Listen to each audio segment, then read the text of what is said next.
오늘 성경 말씀은 요한복음 1장 29절에서 34절까지의 말씀입니다. 이튿날 요한이 예수께서 자기에게 나오심을 보고 이르되 보라, 세상 죄를 지고 가는 하나님의 어린 양이로다. 내가 전에 말하기를 내 뒤에 오는 사람이 있는데 나보다 앞선 것은 그가 나보다 먼저 계심이라 한 것이 이 사람을 가리킴이라. 나도 그를 알지 못하였으나 내가 와서 물로 세례를 베푸는 것은 그를 이스라엘에 나타내려 함이라 하니라. 요한이 또 증언하여 이르되 내가 보매 성령이 비둘기같이 하늘로부터 내려와서 그의 위에 머물렀더라. 나도 그를 알지 못하였으나 나를 보내어 물로 세례를 베풀라 하신 그이가 나에게 말씀하시되 성령이 내려서 누구 위에든지 머무는 것을 보거든 그가 곧 성령으로 세례를 베푸는 이인 줄 알라 하셨기에 내가 보고 그가 하나님의 아들이심을 증언하였노라 하니라. 아멘. 지난 주일은 사경회였고 지지난 주일 말씀 기억하실 수 있으시겠어요? 요한복음의 서론이 끝나고 본론에 들어왔습니다. 사도 요한이 본론을 시작하는데 예수님의 공생의 첫 일주일을 일기 형식으로 기록하고 있다는 말씀을 드렸습니다. 지난번 설교에서는 그 첫째 날을 보았는데 무슨 일이 있었습니까? 예루살렘에 있는 종교 지도자들이 세례 요한에게 사람을 보냈습니다. 두 가지를 물어보았어요. 첫 번째, 너는 누구냐? 두 번째, 너는 뭐 하는 사람이냐? 라는 질문을 했습니다. 첫 번째, 너는 누구냐? 라는 물음에 세례 요한이 대뜸 나는 그리스도가 아니다 라고 대답했습니다. 이 말은 그만큼 사람들이 세례 요한을 그리스도로 알았다는 말입니다. 그리스도가 아니라고 하니까 사람들이 그러면 엘리야냐? 라고 물었습니다. 엘리야가 죽음을 보지 않고 하늘에 올라갔는데 살아서 이 땅에 다시 왔다라고 이해했습니다. 세례 요한은 엘리야도 아니라고 말합니다. 그러니까 이번에는 그러면 그 선지자냐라고 물었습니다. 모세가 말세에 나와 같은 선지자가 올 것이다라고 말했는데 혹시 세례 요한이 그 선지자가 아닌지를 물었습니다. 하지만 세례 요한은 이번에도 그 선지자도 아니라고 말했습니다. 그러면 도대체 너는 누구냐? 우리를 보낸 사람들에게 가서 뭐라고 보고해야 되느냐라고 물었습니다. 세례 요한이 이때 뭐라고 말합니까? 나는 소리라고 말합니다. 바람처럼 사라질 소리라고 했습니다. 두 번째, 예루살렘에서 온 사람들이 물었습니다. 너는 뭐 하는 사람이냐? 너 그리스도도 아니고 너 엘리야도 아니고 그 선지자도 아니라면 무슨 권세를 가지고 세례를 베푸느냐라고 물었습니다. 세례 요한이 나는 물로 세례를 주지만 내 뒤에 오시는 분은 성령으로 세례를 주실 것이다 라고 했습니다. 자기는 그분의 신발끈을 풀 자격도 없는 사람이다 라고 말했습니다. 나는 아무것도 아닙니다. 예수님만 드러나기를 원합니다 라고 한 것입니다. 지난주일 사경에 권혜생 교수님께서 오셔서 말씀을 전해주셨는데 어떠셨나요? 저는 참 좋았습니다. 큰 은혜가 있었습니다. 많은 분들이 저와 같은 은혜를 받았을 거라 기대합니다. 제가 교수님께 말씀이 너무 좋다.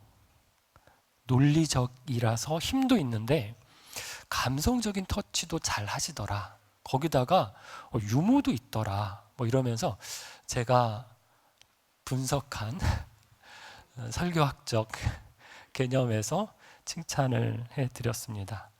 정말 이렇게 다 갖춘 분이 계실까? 최근에 제가 들은 설교, 모셔본 강사 중에서 가장 좋았던 분이란 생각이 들었습니다. 특별히 장인 어른 장례를 치르는 중이었는데도 오셔서 말씀을 전해주셔서 얼마나 미안하기도 하고 또 감사하기도 했는지 모릅니다. 권 교수님과 개인적으로 교제를 하다 보니까 고향이 어디였는지 기억나시죠? 하도 설교 중에 거창 얘기를 많이 하셨어요. 제 본적도 어딘지 아시죠? 거창입니다. 태어나기는 서울에서 태어났지만 할머니, 할아버지께서 거창에 계셔서 어릴 때 방학 때마다 거창에서 지냈었습니다. 건건슨과 이야기를 나누다 보니까 청소년 시기에 예수를 믿기 시작했는데 청년 시기까지 저희 할아버지 할머니가 다니던 같은 교회를 다녔더라고요. 자기가 김은도 집사님의 사랑을 얼마나 많이 받았는지 모른다. 저희 할아버지세요. 이렇게 얘기를 합니다. 저희 집안 어른들도 같은 교회를 다녔는데 다 아는 거예요. 얼마 전에도 장로님이신 저희 작은 할아버지 할머니를 보고 왔다고 안부를 전해주더라고요. 자기가 그 어르신들이 그의 손주가 섬기는 교회에서 이렇게 말씀을 전한다라고 생각하니까 얼마나 감회가 새롭다 이런 얘기를 했습니다.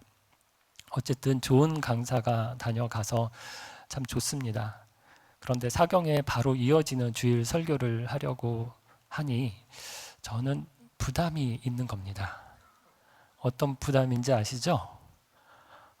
너무 큰 은혜를 끼쳤는데 제가 은혜를 또 끼쳐야 될 텐데 이런 부담이 있어서 마음이 무거웠습니다.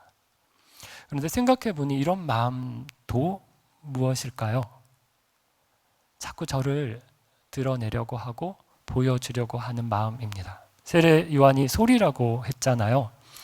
지나가고 사라져야 하는 소리입니다. 아무것도 아니어야 합니다. 그런데 내가 드러나려고 합니다. 내가 남으려고 합니다. 소리가 아니라 내가 주인공이 되고 싶은 것입니다. 여러분, 제가 제일 문제이고 저를 비롯해서 우리 교회 안에서 리더로 섬기는 분들이 주의해야 할 것이 이것입니다. 자기를 드러내려는 것. 자기 사람들을 만들려고 하는 유혹입니다. 세상에서 회사에서 정치한다고 합니다. 자기 사람 만들고 자기 라인을 만들려고 합니다. 교회에서도 비슷하게 하는 사람들이 있습니다. 성도들을 잘 섬겨주고 교회 일을 열심히 하고 봉사합니다. 이건 마땅히 우리가 서로 해야 할 일입니다. 그런데 은근히 내가 이렇게 열심히 봉사하니 사람들이 나를 주목하겠지. 내가 이렇게 열심히 섬겨주었으니 이 사람은 내 사람일 거야. 이렇게 생각하고 보스가 되려고 합니다. 교회가 이러면 안 됩니다. 우리가 섬기는 것은 예수님 제자 만들려고 섬기는 것입니다. 교회가 라인을 만들기는 합니다. 근데 누구 라인을 만들어요? 예수님 라인 만드는 겁니다. 그런데 교회에서 앞장서서 섬기는 사람들이 자꾸 자기 보여주려고 하고 자기 사람 만들고 자기 편을 만들려고 합니다. 그러면 교회가 건강하지 않습니다. 문제가 있는 교회들을 보십시오. 다 이런 교회들입니다. 누구 파, 누구 편 이러면 여러분 아무것도 아닌 일을 가지고 서로 싸우고 나뉩니다. 우리가 다 고백하죠.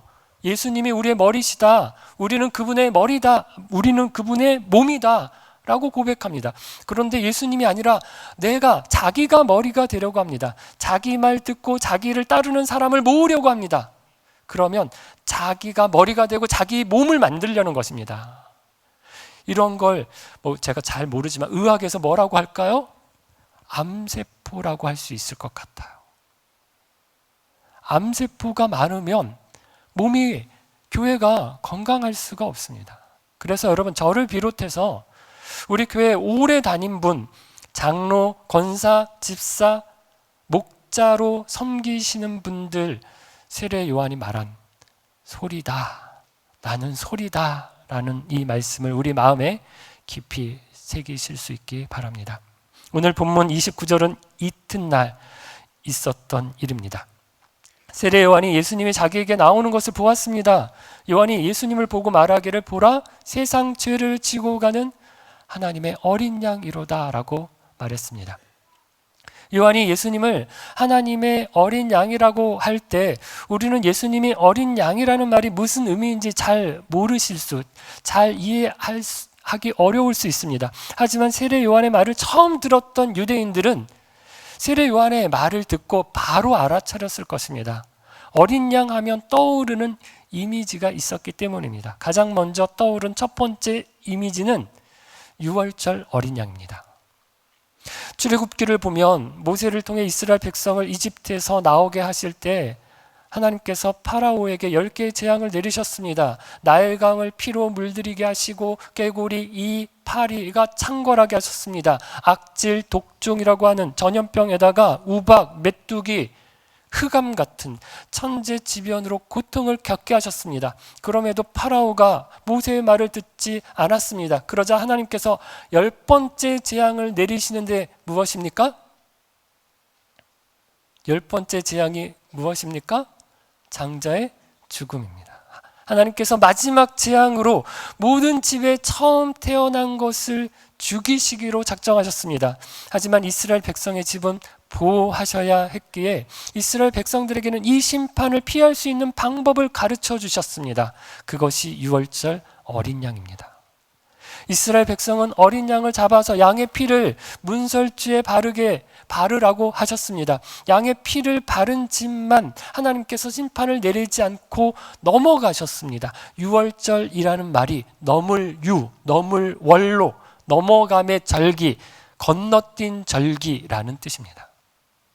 하지만 어린 양의 피를 바르지 않은 이집트 사람들의 집은 어떻게 되었을까요? 밤에 잠을 자고 아침에 깨었습니다. 그런데 큰 아들이 죽어 있는 것입니다. 이집트의 파라오가 이 심판을 끝으로 두 손을 들었습니다. 이스라엘의 신인 여호와 하나님이 어떤 신인지를 분명하게 알게 되었습니다. 그래서 모세를 불러서 다 데리고 나가라, 빨리 나가라, 이스라엘 백성들을 보냈습니다. 요한이 예수님을 어린 양이라고 했을 때 사람들이 기대한 것이 이것입니다. 하나님께서 어린 양을 통해서, 그 피를 통해서 자기 조상 이스라엘 백성들을 이집트에서 구원해 내셨듯이 하나님께서 어린 양으로 보내신 이 예수라고 하는 사람을 통해서 우리를 로마의 지배로부터 구원하시려고 하는가 보다, 이런 기대를 가졌습니다. 그러나 요한이 예수님을 가리켜 말한 어린 양은 그냥 어린 양이 아닙니다. 어떤 어린 양이라고 말합니까? 죄를 지고 가는 어린 양입니다. 예수님이 이집트나 로마에서 구원할 유월절의 어린 양만이 아니라 어디에서부터 구원을 하십니까? 죄에서부터 구원할 어린 양이 되신다는 말입니다. 유대인들에게 죄에서 구원하는 어린 양이라고 할 때 유월절 어린 양에 이어서 또 생각나는 또 다른 이미지가 있습니다. 구약 제사에서 드린 속죄 제물, 희생 제물로서의 어린 양입니다. 이스라엘 백성들은 죄를 지었습니다. 죄를 짓고 나서 그 죄가 깨달아졌습니다. 그래서 그 죄를 용서받기 위해서는 어린 양을 끌고 가서 그 피를 흘려서 희생 제물로 바쳐서 자기의 죄가 덮어지고 용서받는 은혜를 경험했었습니다. 그렇게 이스라엘 백성의 죄를 용서받기 위해서 어린 양을 바쳤으니 얼마나 많은 양이 죽었을까요? 그런데 한 사람이 한 번 어린 양을 잡아서 그 죄를 용서받았습니다. 그러면 다시는 그 죄를 짓지 않을까요? 그렇지가 않잖아요. 계속해서 우리가 죄를 짓습니다. 그럴 때마다 어린 양을 잡고 또 잡았으니 불쌍한 어린 양만 계속해서 죽어 나갔을 것입니다. 무슨 말입니까? 어린 양이 죄를 용서받는데 필요한 제물이기는 합니다. 하지만 모든 사람이 지은 죄, 그들이 각각 계속해서 반복해서 짓는 죄를 용서받기에는 어린 양으로서는 턱없이 부족하다는 것입니다. 하지만 예수님은 어떠십니까? 반복해서 짓는 죄를 용서해 주시는 어린 양이십니다. 예수님, 제가 또 죄를 지었습니다. 지난번에 죽어주셔서 그때 그 죄는 용서를 받았는데 그 이후에 제가 또 이런 죄를 지었으니 예수님 다시 한 번만 또 죽어주실 수 있으세요? 라고 요청을 드릴 필요가 없습니다. 최근 제가 세차만 하면 비가 오더라고요. 또 안 하니까 또 안 오네. 네. 아무리 깨끗하게 세차를 해도 금방 또 차가 더러워집니다.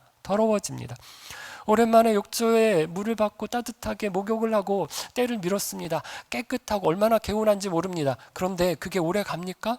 또 땀 흘리고 또 뭐 문지르면 뭐가 나옵니다. 구약에서 어린 양으로 드린 속죄 제사도 이와 비슷했습니다. 한 번 제사를 드리고 다음에 또 제사를 또 드려야 했습니다. 하지만 어린 양 대신 예수님의 제사는 단번에 드리신 영원한 제사입니다. 반복해서 십자가를 지실 필요가 없으신 온전하고 완전한 제사인 것입니다. 세례 요한이 예수님을 가리켜 말한 어린 양은 단순한 어린 양이 아닙니다. 죄를 지고 가는 하나님의 어린 양입니다. 그런데 앞에 하나가 더 덧붙여 있습니다. 무엇인가요? 세상 죄를 지고 가는 하나님의 어린 양입니다. 여러분, 구약의 희생제사는 이스라엘에게만 주신 제사였습니다. 그러나 예수님은 누구의 죄를 용서하십니까? 이스라엘만 아니라 세상 모든 사람입니다. 유대인만 아니라 모든 민족, 모든 사람의 죄를 용서해 주십니다. 여러분, 정리해 볼까요? 예수님을 가리켜서 어린 양이라고 했을 때 사람들은 두 가지 이미지를 떠올렸습니다. 하나는 유월절 어린 양입니다. 이스라엘을 이집트에서 구원하셨듯이 예수님은 사단의 권세와 결박에서 끊고 우리를 풀어주실 유월절 어린 양 되신다는 것입니다. 두 번째 어린 양의 이미지는 속죄 제물과 희생 제물의 어린 양입니다. 이스라엘 백성들은 죄를 지은 후에 용서받기 위해서 어린 양을 제물로 바쳐야 했듯이 이제 예수님이 그 양을 대신하셔서 우리를 위하여 십자가에 달려 죽어서 모든 사람, 모든 죄를 다 용서하신 것입니다. 예수님은 우리를 죄와 사망의 권세에서 풀어주시기 위해서 유월절 어린 양으로 오셨습니다. 예수님은 우리를 모든 죄에서 용서해 주시기 위해서 속죄와 희생 제물의 어린 양으로 오셨습니다. 세례 요한이 예수님을 가리켜서 보라, 세상 죄를 지고 가는 하나님의 어린 양이로다 라고 말하는 것이 바로 이것입니다. 저와 여러분을 사단의 권세에서 해방하시기 위해서, 모든 죄악 가운데서 건지시고 구원하시기 위해서 예수님께서 어린 양으로 이 땅에 오신 것입니다. 그런데 여러분, 어떻게 예수님이 사단의 권세에서 해방할 유월절 어린 양이 되실 수 있을까요? 어떻게 모든 사람의 죄를 용서할 속죄 희생 제물의 어린 양이 되실 수 있을까요? 가령 세례 요한은 왜 안 될까요? 예수님은 한낱 무명의 갈릴리 목수에 불과했습니다. 하지만 세례 요한은 제사장 가문의 아들이에요.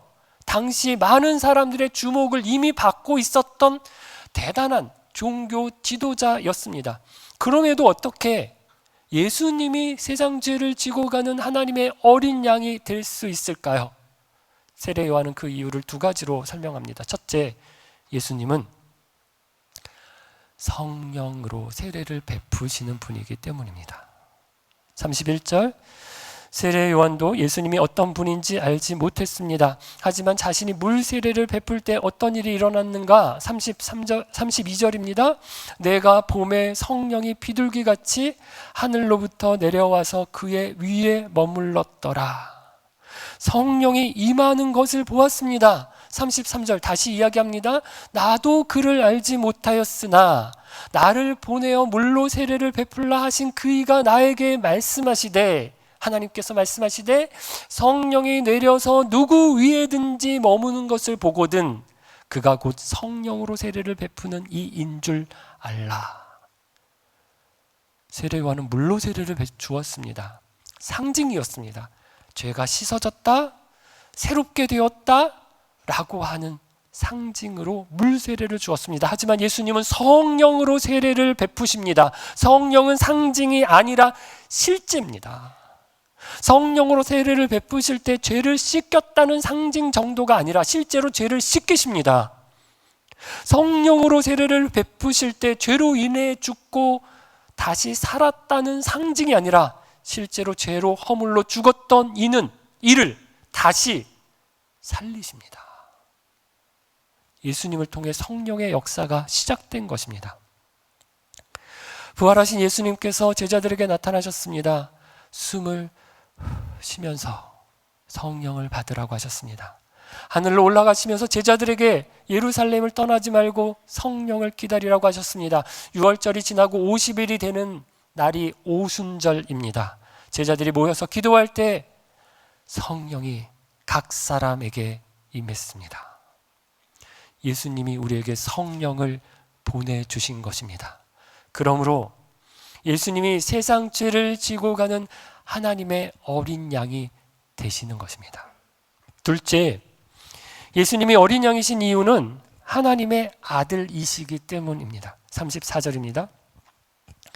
내가 보고 그가 하나님의 아들이심을 증언하였노라 하니라. 예수님이 하나님의 아들이라고 할 때의 의미는 예수님이 아버지와 하나이면서 동시에 아버지와 다른 분이라는 뜻입니다. 예수님은 하나님이십니다. 예수님은 성부 하나님과 늘 함께 계셨습니다. 태초부터 계신 분으로 하나님과 함께 만물을 창조하셨습니다. 그리고 지금도 함께 만물을 운영하고 다스리고 계십니다. 하나님이신 분이 육체를 입고 이 땅에 오셨습니다. 그 분이 예수님이십니다. 여러분, 어떤 사람이 죄를 용서하겠습니까? 어떤 사람이 죄를 지겠습니까? 세상을 보십시오. 정말 악합니다. 어떻게 이토록 악할까? 굳이 신문을 펴지 않아도, 굳이 뉴스를 찾아보지 않아도, 검색하지 않아도 세상이 악하다는 것을 우리가 너무 잘 압니다. 아니, 세상은 놔두고, 세상의 죄는 놔두고 나를 보십시오.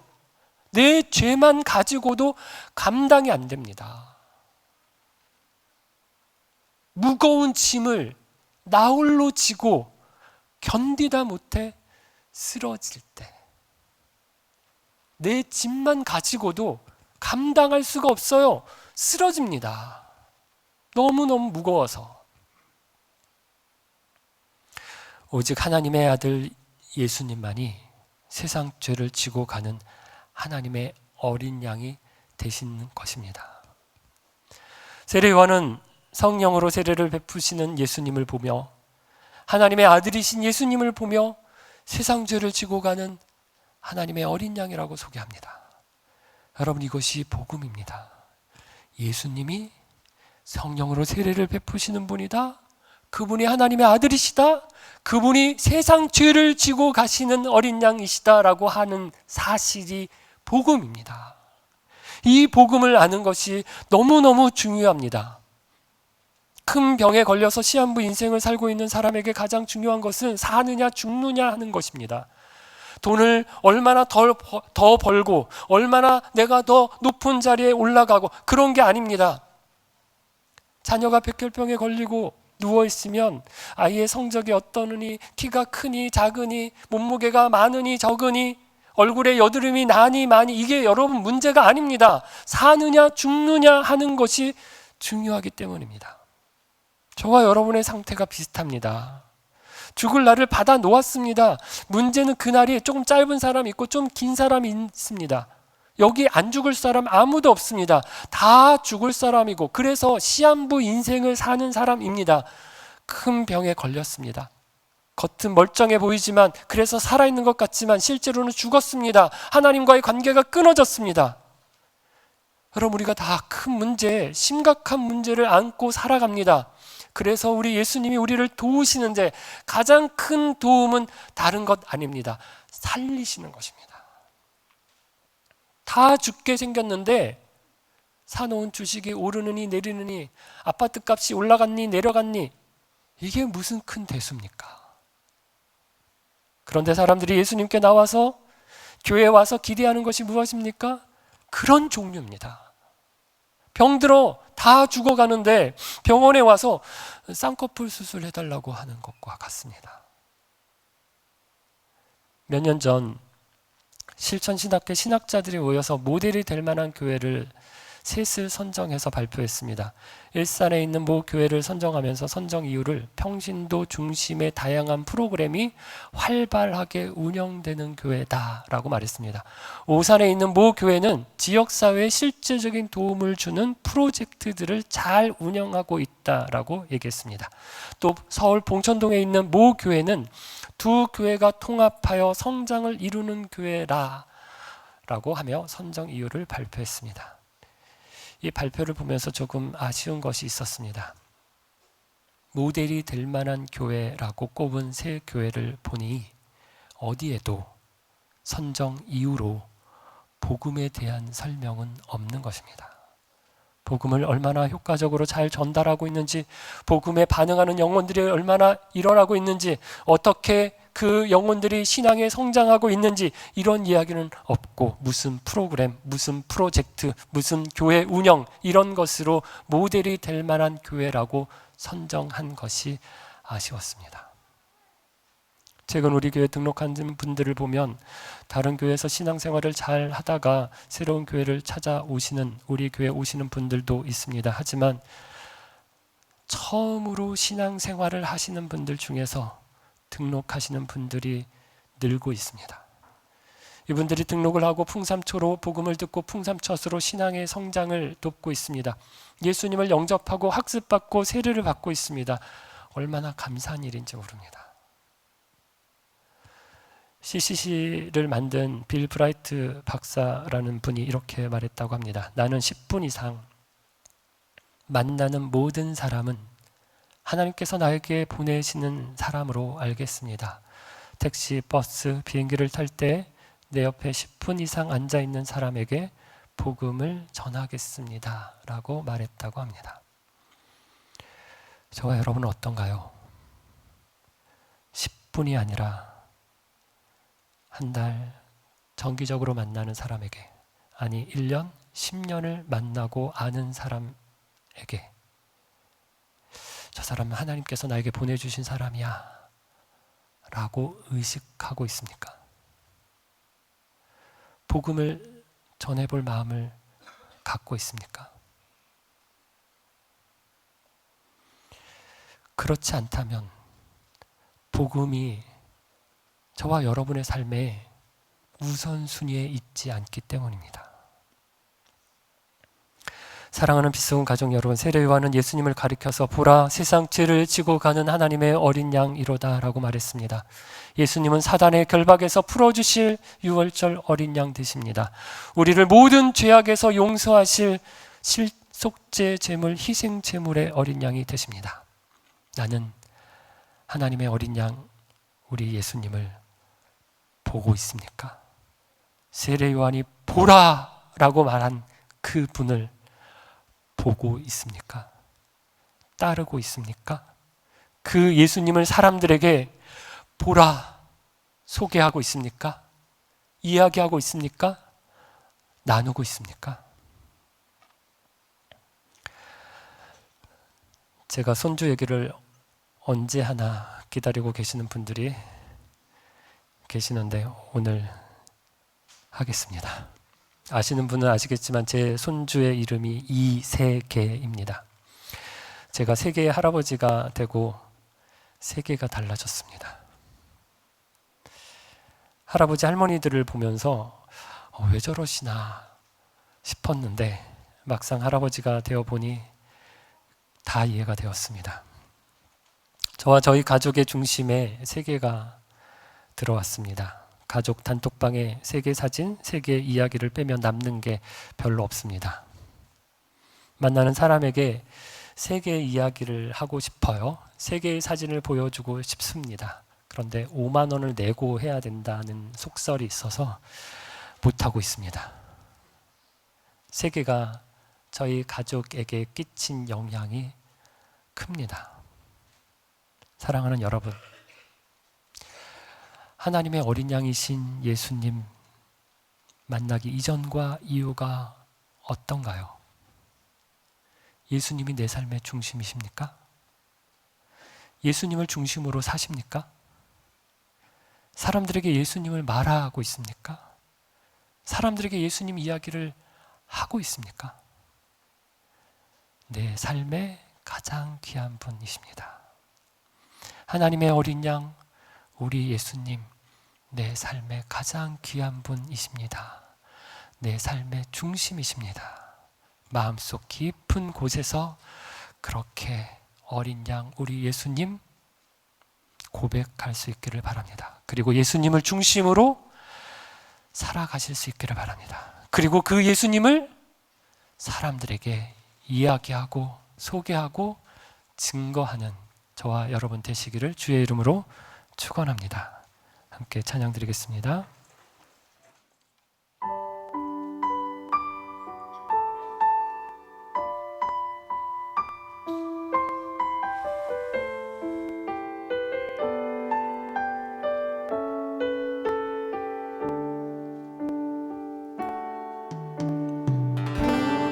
이 자리에 모인 우리 어린 양 예수 따라가는 무리 되게 하소서. 성령의 충만한 임재 안에 거듭던 우리는 밝아져서 주를 보게 하소서. 오늘 이 자리에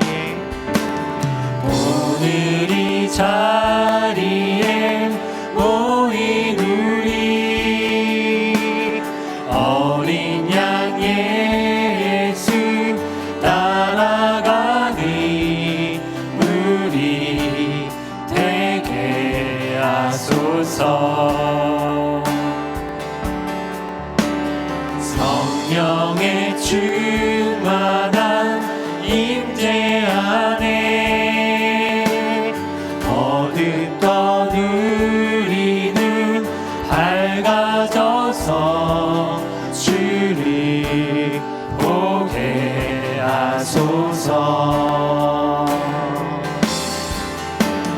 당신의 겸손함, 당신의 거룩함, 당신의 정직함 우리에게 보이사 내 안에 교만함, 내 안에 천박함, 내 안에 거짓됨 모두 벗어버리고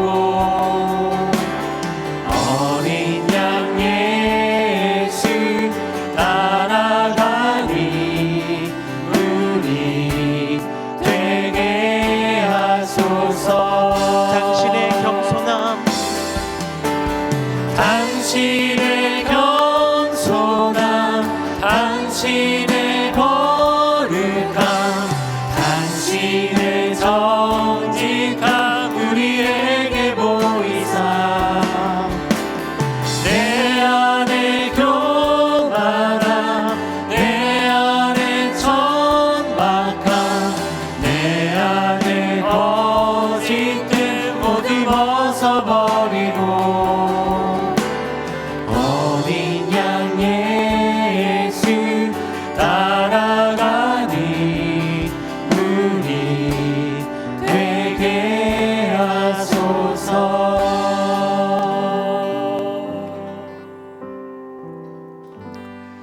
보라, 세상 죄를 지고 가는 하나님의 어린 양이로다. 새 요한이 증거한 그 예수님 보겠습니다. 바라보겠습니다. 따라가겠습니다. 그리고 그 예수님을 내 삶의 중심에 모시고 살겠습니다. 그리고 그 예수님을 사람들에게 소개하고 이야기하고 나누고 증거하겠습니다. 예수님으로 인하여 내 삶이 새롭게 되었습니다. 예수님으로 인하여 내가 사망의 권세에서 결박에서 끊어졌습니다. 예수님으로 인하여서 모든 죄악 가운데에서 용서받았습니다. 그 기쁨과 그 은혜를 충만하게 누리며 살게 해 주옵소서. 그 예수님으로 인하여 내 삶이 변화되게 해 주옵소서. 그 어린 양 예수님으로 많은 사람들에게 증거하게 해 주옵소서. 우리 그렇게 예수님을 내 삶의 중심에 모시고 그렇게 사람들에게 증거하겠습니다 결단하며 이 시간 같이 한번 기도하겠습니다. 하나님 앞에 나와서 오늘 우리가 드리는 예배를 하나님 받아 주옵소서. 어린 양 우리 예수 그리스도